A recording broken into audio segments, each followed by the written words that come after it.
પાદરાની પ્રાથમિક શાળાના શિક્ષકે વિદ્યાર્થીઓને માર માર્યા હોવાના આક્ષેપો કરતો મામલો સામે આવ્યો છે।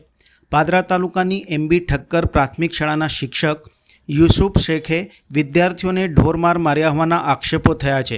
2 દિવસ અગાઉ ધોરણ 6 અને 7-8ના વિદ્યાર્થીઓને શિક્ષકે માર મારતા વાલીઓ શિક્ષકો વિદ્યાર્થીઓમાં આ બાબતને લઈને રોષ ફેલાયો હતો। સમગ્ર ઘટનાની જાણ તાલુકા પ્રાથમિક શિક્ષણ અધિકારી જિગ્નેશ પરમારને કરાઈ હતી, જે બાદ શાળામાં વિદ્યાર્થીઓના નિવેદન લેવાયા હતા। આજે સમગ્ર મામલે જિલ્લા શિક્ષણાધિકારી મહેશ પાંડેને આ સંદર્ભે પૂછાતા તેમણે જણાવ્યું હતું કે આ ઘટનાની જાણ પ્રિન્ટ ઇલેક્ટ્રોનિક માધ્યમથી થઈ છે। આ ઘટનાના તપાસના આદેશ આપી દીધા છે।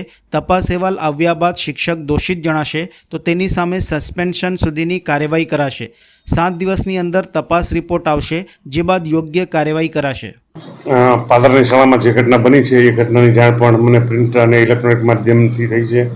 હવે આ ઘટનાના તપાસના આદેશ આપી દીધા છે। તપાસ અહેવાલ આવે બાબત શિક્ષક દોષિત જણાશે તો તેની સામે સસ્પેન્શન સુધીની કાર્યવાહી કરવામાં આવશે। તપાસનો રિપોર્ટ 7 દિવસની બાદ 7 દિવસની મુદત હોય છે, એ જેવી રિપોર્ટ આવશે તો તમને પણ અહેવાલ ચોક્કસ જણાવીશું।